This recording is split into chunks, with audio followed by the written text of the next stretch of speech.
What up, Entourage? So today I wanted to do a review on one of my leagues. Actually, it's one of our leagues. I'm talking about the Fantasy Football Throne. And this is very relevant because a lot of you guys are going to be having drafts coming up. So I want to go over our thought process and who we went with every round for half the draft. So it's going to be the first 8 rounds, okay?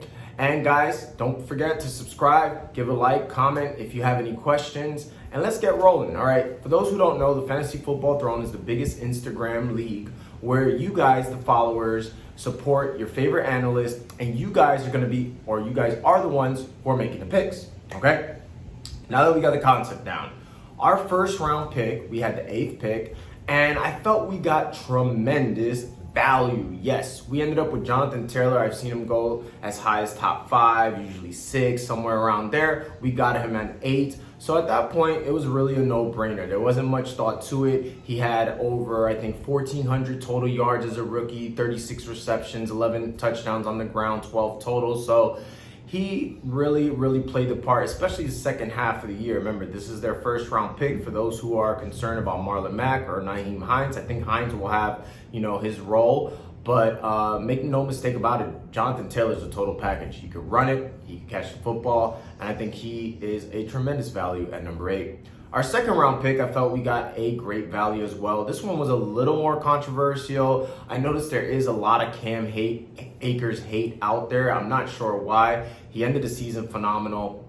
He got a ton of carries. He's also a very underrated pass catcher. Already there's been talks about him lining up in the slot and all over the field. I think he could be like a Todd Gurley when, he led the league in fantasy points back when 2016 or something. I think he could be that type of player, but I feel like he's more, as far as running style and prototype, he's more like a Dalvin Cook. And with Matt Stafford, remember Jared Goff's first year with Zach Taylor, he tore it up. Now, eventually defenses caught on, but Matt Stafford is no Jared Goff. So I think the LA Rams are going to be one of the most dynamic offenses, and I'm very happy we were able to get Cam Akers at the 5th pick of the second round. The other players we were looking at was DK Metcalf, I believe. Michael Thomas, even though, he went in the 3rd round. I know that would have been quite a reach, but I think Michael Thomas is going to have a fabulous year as well. So Cam Akers, a little controversy, but you can't really hate 2.5 for Akers compared to where he's usually going at 2.1, some even at the end of the first.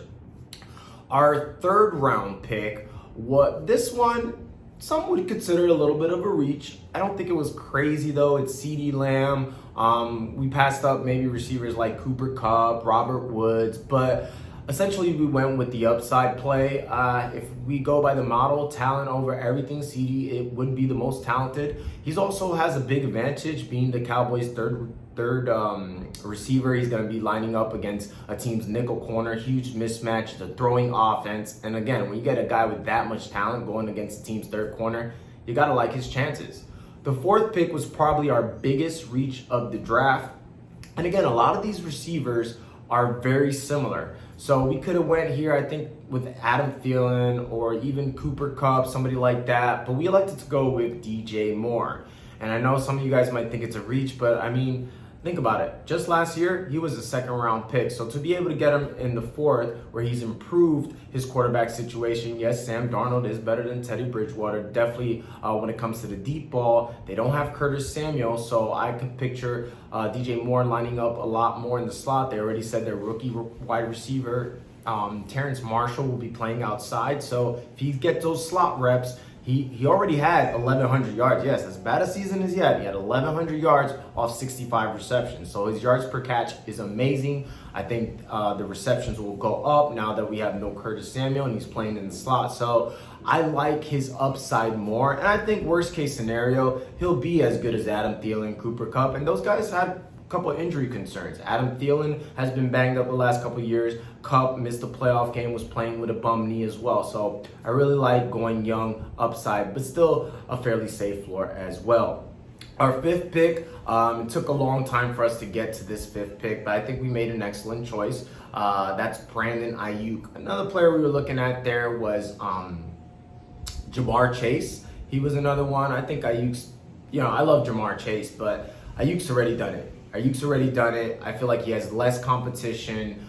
Tyler Boyd's really good. We saw what T. Higgins did. He played phenomenal. So I love the Brandon Ayuk choice, because a lot of people don't realize this. From week 7 on, he was top 10 in points per game. I think he averaged 15 points per game as a rookie, which is obviously pretty impressive. So, and you can't just blame it because Kittle was out. Remember, he was playing with his backup quarterback too, and even when Kittle came, he had double-digit targets in one of these games. So I think Brandon Ayuk, and someone mentioned it in the chat, he could even end up being our #1 receiver. I think all 3 receivers are very similar in potential and talent. I would still give the obvious advantage, but it's not like he's head above shoulders more or Brandon Ayuk.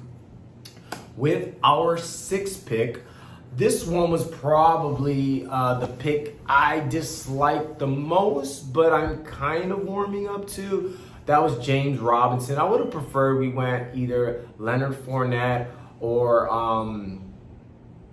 who was the other one? Michael Carter. I would have probably liked Michael Carter the best because he has the most upside.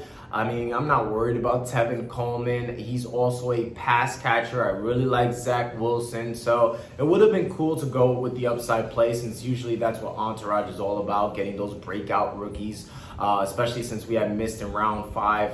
Javonte Williams, I really wanted him, but he went a lot earlier than I expected. So it would have been nice to get Carter, but I'm warming up to it. All signs point to James Robinson being the primary ball carrier. The only thing I don't like is I don't think he's going to get a ton of targets and work in the receiving game, because they drafted ETN. They also have Laviska Shenault, who I'm really high on. So it's going to be kind of like touchdown or bust. But there is a good possibility. I think Jaguars' offensive line is kind of very underrated when it comes to run blocking. I think their offense is going to be a lot better than people think. Obviously, the upgrade at quarterback with Trevor Lawrence. And they got, Bevel as a offensive coordinator. He's known for running the ball quite a bit. So all signs point to James Robinson still being a big part of this offense. But again, I would have preferred more of a pass catcher. And actually, I blame myself.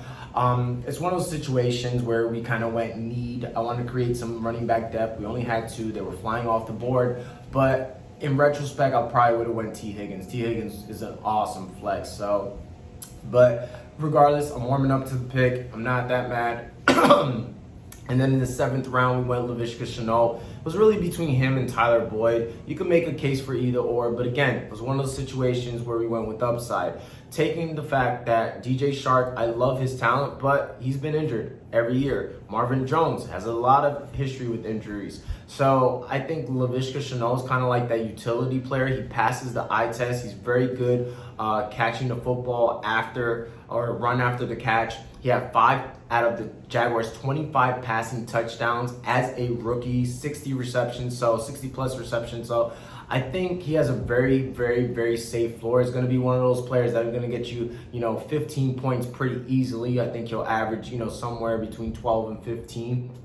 15 being on the higher end, but he can provide a safe flex. I think we could interchange him and James Robinson based on matchups. So I really like the Laviska Shenault pick. I think Urban Myers will find creative ways to get him the football, and he's going to be one of those type of players that can rack up points, pretty quickly before you even know it. Okay. 8th round pick. This one was between, I can't believe Leonard Fournette dipped this much. I was going back and forth. I mean, the whole time when the draft first started, I was like, please let Jalen Hurts be there in the 8th round. Please. But then it was like, and this is the situation you're going to find yourself into. A lot of people underestimate depth. A lot of people draft their team like in order of starting lineup. And a lot of times I will go straight running backs and wide receivers, predominantly running backs, and then draft a tight end or a quarterback super late.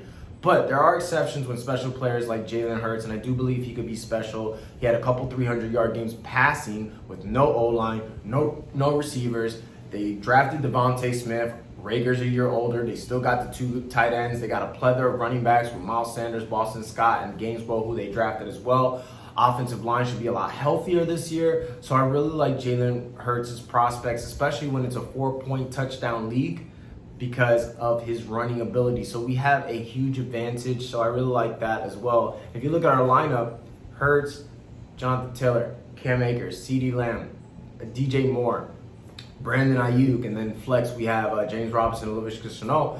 Any one of those players I feel like could go off at any time. I think Laviska Shenault, James Robinson have kind of like a lower ceiling, but as a flex, I really like their chances to be a huge part of our team. So all in all, I think we did a great job. Like I said, the one blunder, and I wouldn't even call it a blunder, because getting James Robinson, the top 10 running back, even though they did draft ETN in the 6th round, you can't really be too mad at that. I would have liked it more, obviously, if it was standard, but if it was standard, you probably wouldn't be there anyway. Well, guys, there you have it. I would love to hear what you think about our team.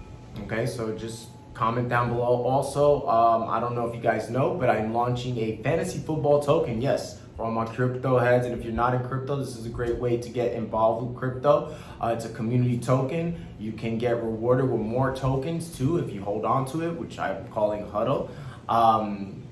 So huddle up those tokens. You'll get rewards that you can use on NFTs for exclusive content and more. I'll be sending you guys more information. I'll pin the link in the description. And yeah, guys, feels good to be back. Peace. I'm out.